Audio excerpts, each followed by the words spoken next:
Hello readers, welcome back to PJL Books and welcome to today's showcase. There's nothing original left out there. That's a phrase I'm sure you've all heard, and boy, do I hate it. What does that even mean? Of course there's original ideas out there. I firmly believe that we've only just begun to explore the possibilities of storytelling. The people who proclaim that there's no new ground to explore are the same people who are happy sticking to the same movie franchises and authors. But there are creators out there fighting the good fight, striking out into territory unknown, as well as pointing out the problems with the traditional approach to storytelling. And one of the finest examples out there is China Mieville, I hope I'm pronouncing that right, China Mieville and his novel Unlondon. Unlondon tells the story of Deba and Zana, two London girls who have noticed odd things happening around them lately. One day, they find a crack in reality, like you do, and they slip into a place called Unlondon. Not exactly an alternate reality of London, but an abcity, which is a place where London's thrown away things seep into and are made use of.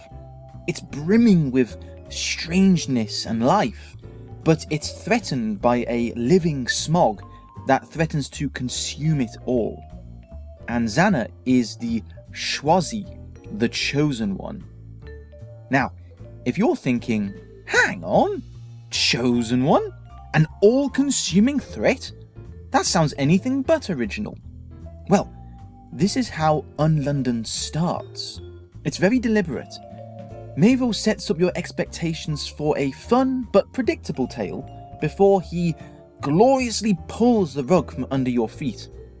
I don't want to spoil it, but the twists and turns are not just clever for clever's sake, but also highlight important points that a young audience can truly take to heart and value.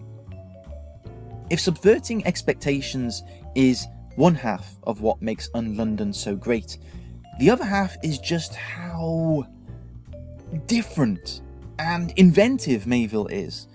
Mieville is brimming with ideas, so much so that great concepts that could sustain a whole novel fly by in just a chapter.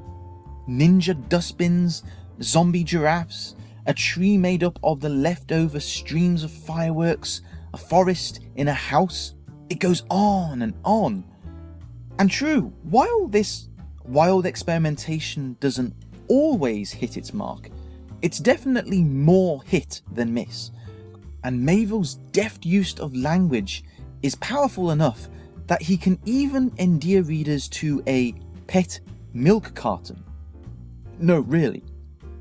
If anything, I'd say that Mieville would have benefited from slowing it down a bit. Unlondon is a roller coaster of a read for sure, and it works because of it.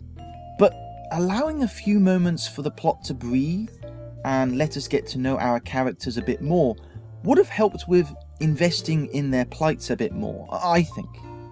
That said, there's no doubting that the real star of the show is the city of Unlondon. The abcity is so vividly painted, and I love the vibe of it. Dirty, wild, surreal, and with a delicious undercurrent of menace. Mieville set out to achieve something with Unlondon. I can't say what that was because of spoilers, but he absolutely achieved it. Unlondon is not just a rollicking good story, but it's also a bold statement within the world of fiction writing that different is not only possible, but good.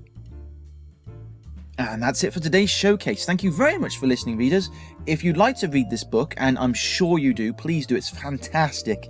The link is in the description below, as well as links to my websites and blogs and so on. Thank you very much for listening, readers, and I'll see you next time. Bye-bye.